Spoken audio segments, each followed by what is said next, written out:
ಎನ್ನ ವಾಮಕ್ಷೇಮ ನಿಮ್ಮದಯ್ಯ, ಎನ್ನ ಆನಿವೃದ್ಧಿ ನಿಮ್ಮದಯ್ಯ, ಎನ್ನ ಮಾನಪಮಾನವೂ ನಿಮ್ಮದಯ್ಯ, ಬಳ್ಳಿಗೆ ಕಾಯಿ ದಿಮ್ಮಿತೆ ಕೂಡಲ ಸಂಗಮ ದೇವ. ನಮ್ಮ ಶರಣರ ವಚನದೊಂದಿಗೆ ಇವತ್ತಿನ ಒಂದು ವಿಡಿಯೋನ ಸ್ಟಾರ್ಟ್ ಮಾಡ್ತಾ ಇದ್ದೀನಿ. ಇವತ್ತಿನ ನಮ್ಮ ಒಂದು ಪ್ರಯಾಣ ಅಂದರೆ ಕೂಡಲ ಸಂಗಮ, ವಿಶ್ವಗುರು ಬಸವಣ್ಣನವರ ಐಕ್ಯ ಕ್ಷೇತ್ರ ಕೂಡಲ ಸಂಗಮ. ಕೂಡಲ ಸಂಗಮದ ಪ್ರವಾಸವನ್ನು ಇವತ್ತು ವ್ಲಾಗ್ನ ಸ್ಟಾರ್ಟ್ ಮಾಡ್ತಾ ಇದ್ದೀನಿ. ವಿಶ್ವಗುರು ಬಸವಣ್ಣನವರ ಒಂದು ಮಾಹಿತಿಯನ್ನು ಆಲ್ರೆಡಿ ಒಂದು ವಿಡಿಯೋನ ಶೇರ್ ಮಾಡಿದ್ದೀನಿ ನೋಡಿ. ನಾವು ಪ್ರವಾಸ ಅಂದರೆ ಕೂಡಲ ಸಂಗಮಕ್ಕೆ ಬಂದಾಗ ಸುಮಾರು ಮಧ್ಯಾಹ್ನ 1:45 ಅಥವಾ 2 ಗಂಟೆ ಆಗ್ತಾ ಬಂದಿತ್ತು. ಇದು ಕೂಡಲ ಸಂಗಮದ ಎಂಟ್ರೆನ್ಸ್. ಇಲ್ಲಿ ಶರಣ ಮೇಳ ಕೂಡ ನಡೀತಾ ಇತ್ತು. 3 ದಿನದ ಒಂದು ಶರಣ ಮೇಳ. ಆ 3 ದಿನದ ಕೊನೆಯಲ್ಲಿ ನಾವು ಹೋಗಿದ್ದು ಅಂದರೆ ಸಂಕ್ರಾಂತಿಯ ದಿನ 15ನೇ ತಾರೀಕು ಹೋಗಿದ್ದು. ನಾವು ಮೊದಲು ಮಾತಾಜಿಯವರ ಮಠಕ್ಕೆ ಹೋದ್ವಿ ನೋಡಿ. ಇದು ಅವರ ಮಠದ ಒಳಾಂಗಣ. ಇಲ್ಲಿನ ಈಗಿನ ಒಂದು ಪೀಠಾಧ್ಯಕ್ಷರಾದ ಗಂಗಾ ಮಾತೆಯವರು ಕೂಡ ಇದ್ದರು. ಅವರನ್ನು ಕೂಡ ನೋಡೋಣ ಅಂತ ಮಠಕ್ಕೆ ಹೋದ್ವಿ. ಅಲ್ಲಿ ಸ್ವಲ್ಪ ಹೊತ್ತು ಕೂತಿದ್ವಿ. ಪ್ರಸಾದದ ಸಮಯ ಆಗಿರೋದ್ರಿಂದ ಅವರು ಪ್ರಸಾದ ಕೂಡ ಸೇವಿಸ್ತಾ ಇದ್ರು. ಅಲ್ಲಿವರೆಗೂ ನಾವು ಸ್ವಲ್ಪ ಹೊತ್ತು ವೆಯ್ಟ್ ಮಾಡಿದ್ವಿ. ಅವರ ಬರೋ ತನಕ ನಾವಿಲ್ಲಿ ಮಠದ ಹೊರಗೆ ಮತ್ತು ಒಳಗೆ ಎಲ್ಲ ವೀಕ್ಷಣೆಯನ್ನು ನೋಡ್ತಾ ಇದ್ವಿ. ಇದು ಮಠದ ಹೊರಾಂಗಣ. ಮುಂದೆ ಇರುವುದೇ ಧ್ಯಾನ ಮಂದಿರ. ಇದರ ಕಂಪ್ಲೀಟ್ ವಿಡಿಯೋ ಕೂಡ ಮುಂದೆ ತೋರಿಸ್ತೀನಿ. ಬಿಸಿಲು ಕೂಡ ತುಂಬಾ ಜಾಸ್ತಿ ಆಗಿತ್ತು. ಅಷ್ಟರಲ್ಲಿ ಮಾತೆ ಗಂಗಾದೇವಿಯವರು ಕೂಡ ಬಂದಿದ್ದರು ನೋಡಿ. ನಾವೆಲ್ಲ ಆಶೀರ್ವಾದ ತಗೊಂಡು ಪ್ರಸಾದ ಕೂಡ ಕೊಟ್ಟರು. ಅವರ ಒಂದು ಆಶೀರ್ವಚನವನ್ನು ಪಡ್ಕೊಂಡು ನಾವು ಮುಂದೆ ಪ್ರಯಾಣ ಅಂದರೆ ಅಲ್ಲೇ ಕೂಡಲ ಸಂಗಮದಲ್ಲಿ ಪ್ರಯಾಣ ಬೆಳೆಸಿದ್ವಿ. ಅಂದರೆ ನದಿಯ ತೀರದಲ್ಲಿ. ಇಲ್ಲಿಯ ಒಂದು ಉತ್ತರ ಕರ್ನಾಟಕದ ವಿಶೇಷ ಅಂದರೆ ಸಂಕ್ರಾಂತಿಯ ದಿನದಂದು ನದಿಯ ದಂಡೆ ಮೇಲೆ ಊಟ ಮಾಡುವುದು. ಮನೆಯಿಂದಲೇ ಬುತ್ತಿ ರೊಟ್ಟಿನ ಎಲ್ಲ ತೊಗೊಂಡು ಬಂದು ನದಿಯ ತೀರದ ಅಲ್ಲಿ ಊಟ ಮಾಡೋದು ಒಂದು ವಿಶೇಷ ಪದ್ಧತಿ ಇಲ್ಲಿ ಉತ್ತರ ಕರ್ನಾಟಕದಲ್ಲಿ. ಇದೊಂದು ಸಣ್ಣ ಜಾತ್ರೆಯ ಥರ ಕೂಡ ಆಗುತ್ತೆ ನೋಡಿ. ಎಷ್ಟೊಂದು ವಾಹನಗಳಿದ್ವು. ನಾವು ಕೂಡ ಅದೇ ರೀತಿ ಮನೆಯಿಂದಲೇ ಎಲ್ಲ ಒಂದು ಊಟದ ವ್ಯವಸ್ಥೆಯನ್ನು ಮಾಡ್ಕೊಂಡು ಬಂದಿದ್ವಿ. ಅಲ್ಲೇ ನದಿ ಹತ್ರ ಇರುವ ಒಂದು ಪಾರ್ಕಲ್ಲಿ ಊಟ ಮಾಡಿದ್ವಿ. ತುಂಬ ಜನ ಇದೇ ರೀತಿನೇ ಕಟ್ಕೊಂಬಂದು ಊಟ ಮಾಡಿ ಮಕ್ಕಳನ್ನೆಲ್ಲ ಕರ್ಕೊಂಬಂದು ಅಲ್ಲೆಲ್ಲ ಚೆನ್ನಾಗಿ ಆಟ ಆಡಿ ನಂತರ ಸಂಜೆವರೆಗೂ ಇದ್ದು ಹೊರಟೋಗ್ತಾರೆ. ಮನೆಯಿಂದ ಊಟ ಕಟ್ಕೊಂಬಂದು ಊಟ ಮಾಡೋದು ಏನೋ ಒಂಥರ ಖುಷಿ ಕೊಡುತ್ತೆ. ಇನ್ನು ಅಲ್ಲಿ ಕೆಲವರು ನದಿಯ ತೀರಕ್ಕೆ ಬರಲಿಕ್ಕಾಗದೇ ಇದ್ದರೆ ಹೊಲಗಳಿಗೆ ಹೋಗಿ ಇದೇ ಥರ ಕಟ್ಕೊಂಡೋಗಿ ಊಟವನ್ನು ಕೂಡ ಮಾಡ್ತಾರೆ.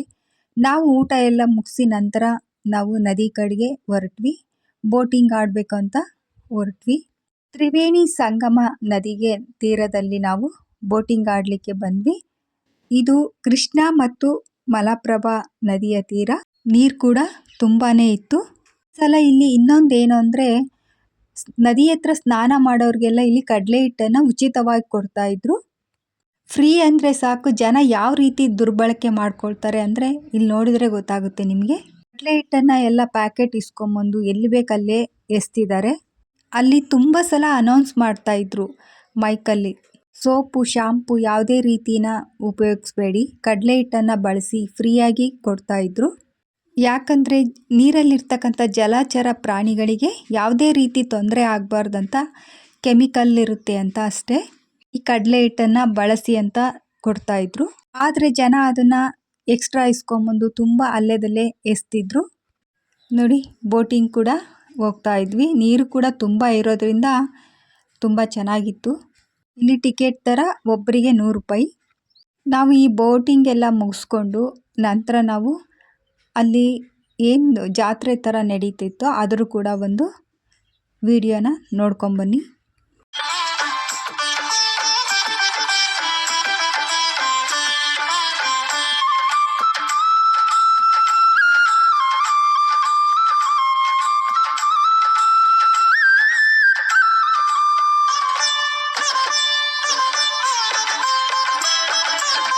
ಧರ್ಮವ ಬೆಳಗಿದೆಯನ್ನ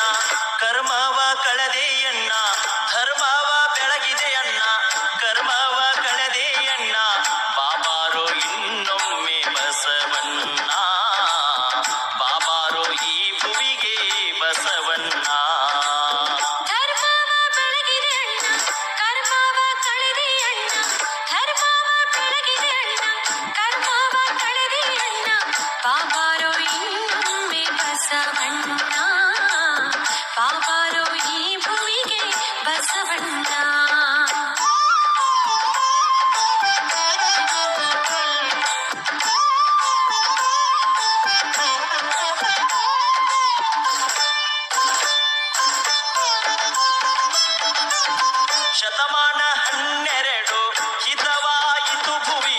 ಶತಮಾನ 12 ಹಿತವಾಯಿತು ಭುವಿಯು ಬಾಗೇವಾಡಿಯ ಭಾಗ್ಯ ತೆರೆದಿತ್ತು ನೋಡು.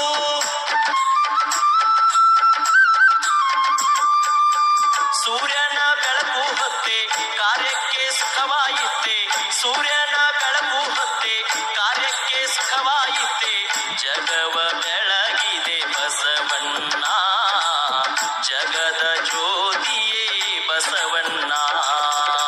ಧರ್ಮವ ಬೆಳಗಿದೆ ಅಣ್ಣ, ಕರ್ಮವ ಕಳೆದೆ ಅಣ್ಣ, ಧರ್ಮವ ಬೆಳಗಿದೆ ಅಣ್ಣ, ಕರ್ಮವ ಕಳೆದೆ ಅಣ್ಣ, ಬಾಬಾರೋ ಇನ್ನೊಮ್ಮೆ ಬಸವಣ್ಣ, ಬಾಬಾರೋ ಈ ಭುವಿಗೆ ಬಸವಣ್ಣ.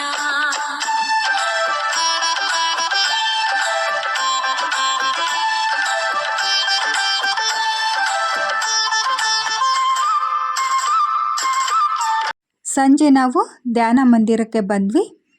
ನೋಡಿ, ಇದು ಇವಾಗ ಲೈಟ್ ಎಲ್ಲ ಹಾಕಿದರೆ ತುಂಬ ಚೆನ್ನಾಗಿ ಕಾಣುತ್ತೆ ಧ್ಯಾನ ಮಂದಿರ. ಇದು ಐಕ್ಯ ಮಂಟಪವೂ ಹೌದು. ಮಾತೆ ಮಾದೇವಿಯವರ ಒಂದು ಹಿರಿಯ ಗುರುಗಳಾದ ಲಿಂಗಾನಂದ ಸ್ವಾಮಿಗಳು ಮತ್ತು ಮಾತೆ ಮಾದೇವಿಯವರ ಒಂದು ಐಕ್ಯ ಮಂಟಪ ಇದು ಇಲ್ಲೇ ಇದೆ.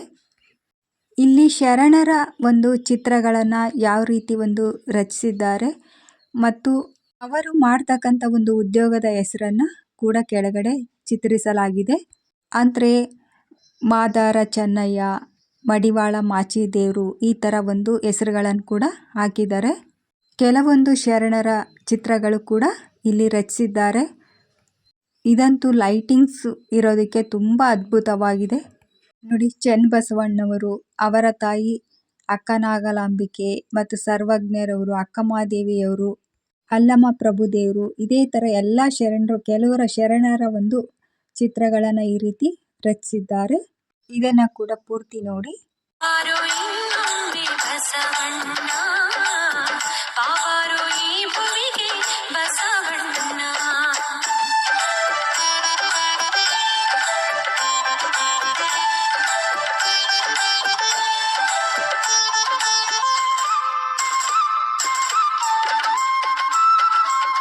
ಅನುಭವ ನುಡಿಗಳ ಸರವನ್ನು ಹಿಡಿದು, ಅನುಭವ ನುಡಿಗಳ ಸರವನ್ನು ಹಿಡಿದು, ವಚನ ರಚನೆ ಕರ್ತ ನೀನಾದೆ ಬಸವಣ್ಣ.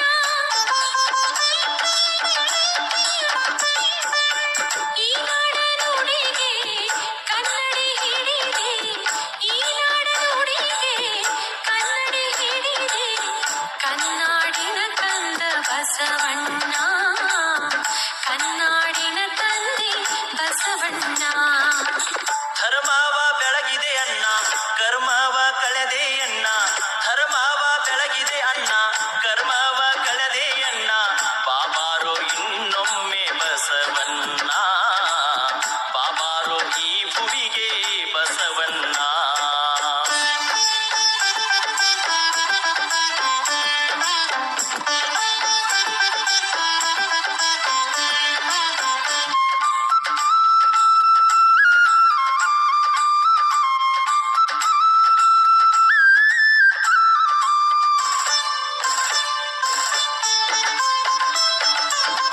ಅನುಭವ ಮಂಟಪಗೆ ನೀನಾದೆ ಹಿರಿಶರಣ, ಅನುಭವ ಮಂಟಪಗೆ ನೀನಾದೆ ಹಿರಿಶರಣ, ಶರಣರ ಬಳಗಕ್ಕೆ ದೊರಕಿತ್ತು ನಿನ ಚರಣ.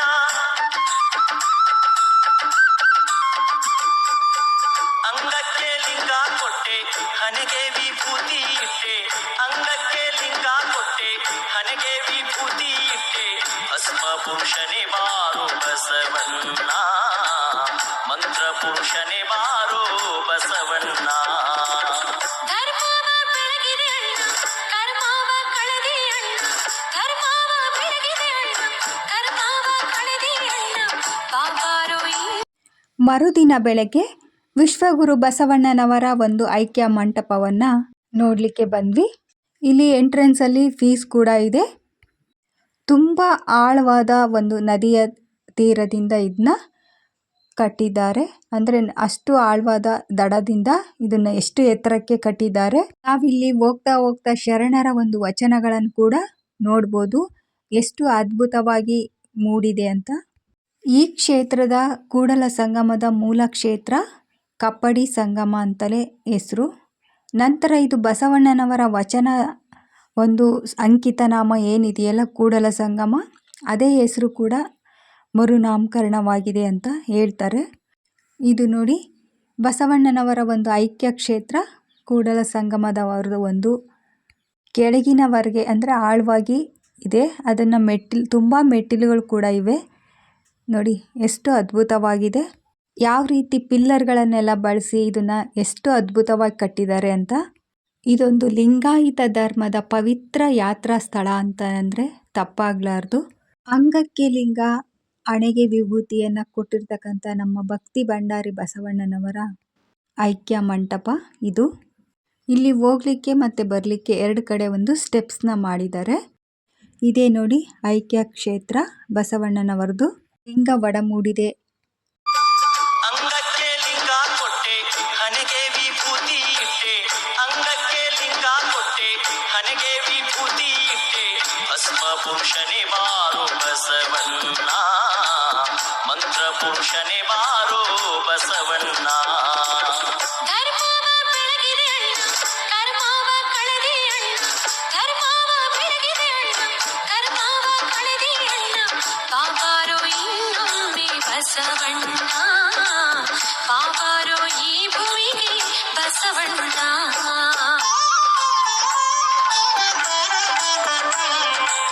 ಈ ದೇವಸ್ಥಾನ ಅಲ್ಲೇ ಎದುರಿಗೆ ಇರುವ ಸಂಗಮೇಶ್ವರ ದೇವಸ್ಥಾನ. ನಿನ್ನ ಐಕ್ಯ ಸ್ಥಳವು ಕೂಡಲ ಸಂಗಮವು, ನಿನ್ನ ಐಕ್ಯ ಸ್ಥಳವು ಕೂಡಲ ಸಂಗಮವು, ಶರಣರ ಗಣಕ್ಕೆಲ್ಲ ಪುಣ್ಯ ತಾಣವು.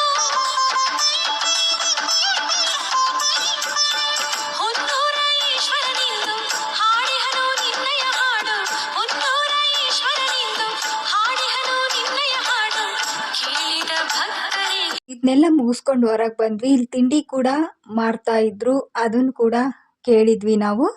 ಅವರೇ ಹೇಳ್ತಾರೆ. ದೌಡ 8 ಹಾಂ, 7-8 ಎದ್ದೇಳ್ತೀರಾ? ಏನೇನು ಮಾಡ್ಕೊಂಬರ್ತೀರಿ? ಚಟ್ನಿ, 2 ಥರ ಚಟ್ನಿ, ದೋಸೆ. ಇಲ್ಲಿ ಹೋಟೆಲೆಲ್ಲ ಕಡಿಮೆ ಇದೆ, ಸ್ವಲ್ಪ ದೂರ ಹೋಗಬೇಕು ಹೋಟೆಲ್ಗೆ. ಹಂಗಾಗಿ ಅಲ್ಲಿ ಆ ಥರ ತಿಂಡಿನ ಅವರೇ ಮನೆಯಲ್ಲೇ ಮಾಡ್ಕೊಂಬಂದು ಮಾರ್ತಾರೆ. 2 ಥರ ಚಟ್ನಿ ಮತ್ತು ದೋಸೆ ಎಲ್ಲ ಮಾರ್ತೀವಿ ಅಂತ ಹೇಳ್ತಾರೆ. ನಂತರ ನಾವಿಲ್ಲಿ ಇದೊಂದು ದೊಡ್ಡ ಮಂಟಪ, ಬಸವ ವೇದಿಕೆ ಅಂತ, ಅಂದರೆ ಇದೊಂದು ಫಂಕ್ಷನ್ ಹಾಲ್ ಅಂತಲೇ ಹೇಳ್ಬೋದು. ಆ ಥರ ದೊಡ್ಡ ಹಾಲ್ ಇದು. ಇಲ್ಲಿ ನೋಡಲಿಕ್ಕೆಲ್ಲ ಒಂದು ದಿನ ಪೂರ್ತಿ ಬೇಕಾಗುತ್ತೆ. ಇಲ್ಲಿ ಮ್ಯೂಸಿಯಂ ಕೂಡ ಇದೆ. ನಾವು ಇದನ್ನೆಲ್ಲ ನೋಡಿಕೊಂಡು ನಂತರ ನಾವು ತಂಗಡಿಗೆ, ಅಂದರೆ ಇಲ್ಲಿಂದ ಒಂದು ಕೂಡಲ ಸಂಗಮದಿಂದ 5 ಕಿಲೋಮೀಟರ್ ಆಗುತ್ತೆ. ಅದು ಬಸವಣ್ಣನವರ ಹೆಂಡತಿಯಾದ ನೀಲಾಂಬಿಕೆಯವರ ಒಂದು ಐಕ್ಯ ಕ್ಷೇತ್ರ, ಐಕ್ಯ ಮಂಟಪನೆ ಅಂತಲೇ ಹೇಳ್ಬೋದು. ಅಲ್ಲಿಗೆ ಹೊರಟ್ವಿ. ಅದು ಕೂಡ ಅಷ್ಟೇ ಸೇಮ್ ಕೂಡಲ ಸಂಗಮ ಯಾವ ರೀತಿ ಇದು ಬಸವಣ್ಣನವರ ಐಕ್ಯ ಕ್ಷೇತ್ರ ಯಾವ ಥರ ಇದೆಯೋ ಅದೇ ಥರ ಒಂದು ಚಿಕ್ಕದಾಗಿ ರಚನೆ ಮಾಡಿದ್ದಾರೆ. ಇದು ನಾವು ಬ್ರಿಡ್ಜ್ ಮೇಲೆ ಹೋಗ್ತಾ ಇದ್ದೀವಿ. ಈ ನದಿಯ ಮೇಲೆ ಇದೇ ಥರ ಬ್ರಿಡ್ಜ್ನ ಕಟ್ಟಿದ್ದಾರೆ. ಇದು ಮುಂದೆ ನೋಡಿ ಎಷ್ಟು ಅದ್ಭುತವಾಗಿ ಕಾಣುತ್ತೆ ಅಂತ. ಸೇಮ್ ಬಸವಣ್ಣನವರ ಒಂದು ಐಕ್ಯ ಮಂಟಪ ಯಾವ ಥರ ಇದೆಯೋ ಅದೇ ಥರನೇ ಇದನ್ನ ರಚನೆ ಮಾಡಿದ್ದಾರೆ. ನೋಡಿ ಕಾಣಿಸ್ತಾ ಇದೆ, ನಾವು ಬಂದಿರೋ ಬ್ರಿಡ್ಜು ನದಿಯ ಮೇಲೆ ಯಾವ ಥರ ಕಾಣ್ತಾ ಇದೆ. ನೀಲಾಂಬಿಕೆಯವರು ಕೂಡ ಅದ್ಭುತವಾದ ಒಂದು ವಚನಗಳನ್ನು ಕೂಡ ಬರೆದಿದ್ದಾರೆ. ಆದರೆ ಇವರ ಒಂದು ವಚನಗಳು ತುಂಬ ಕಡಿಮೆ ಸಿಕ್ಕಿವೆ, ಅಥವಾ ಇರುವುದೇ ಕಡಿಮೆನೋ ಗೊತ್ತಿಲ್ಲ. ನೋಡಿ ಅಲ್ಲಿ ಏನು ಯಾವ ಥರ ರಚನೆ ಮಾಡಿದ್ದಾರೋ ಇದೇ ಇಲ್ಲಿ ಅದೇ ಥರ ನೀಲಾಂಬಿಕೆಯವರ ಒಂದು ಚಿತ್ರಣವನ್ನು ರಚಿಸಿದ್ದಾರೆ. ಅದೇ ಥರ ಪಿಲ್ಲರ್ನ ಯೂಸ್ ಮಾಡಿ ಇದೇ ಥರ ಕಟ್ಟಿದ್ದಾರೆ. ಇಲ್ಲಿ ನೀಲಾಂಬಿಕೆಯವರ ಜೊತೆಗೆ ಇಲ್ಲಿ ಇಬ್ಬರ ಶರಣರ ರಚನೆ ಕೂಡ ಇದೆ. ಅವರು ಕೂಡ ಇಲ್ಲಿ ಐಕ್ಯ ಆಗಿದ್ದಾರೆ ಅಂತ ಹೇಳ್ತಾರೆ. ಒಬ್ಬ ಶರಣರು ಮಡಿವಾಳ ಮಾಚಿದೇವರು ಇಲ್ಲಿ ಐಕ್ಯ ಆಗಿರೋದು. ಇನ್ನೊಬ್ರು ಹಡಪದ ಅಪ್ಪಣ್ಣ. ಇಲ್ಲಿ ನೀಲಾಂಬಿಕೆಯವರ ಪಕ್ಕನೇ ಇದು ಕೂಡ ಇದೆ. ಹೊನ್ನೂರ ಈಶ್ವರನಿಂದು ಹಾಡಿಹನು ನಿನ್ನಯ ಹಾಡು, ಹೊನ್ನೂರ ಈಶ್ವರನಿಂದು ಹಾಡಿಹನು ನಿನ್ನಯ ಹಾಡು, ಕೇಳಿದು ತಂದೆ ನಾವು. ಧರ್ಮವ ಬೆಳಗಿದೆ ಅಣ್ಣ, ಕರ್ಮವ ಕಳೆದೆ ಅಣ್ಣ,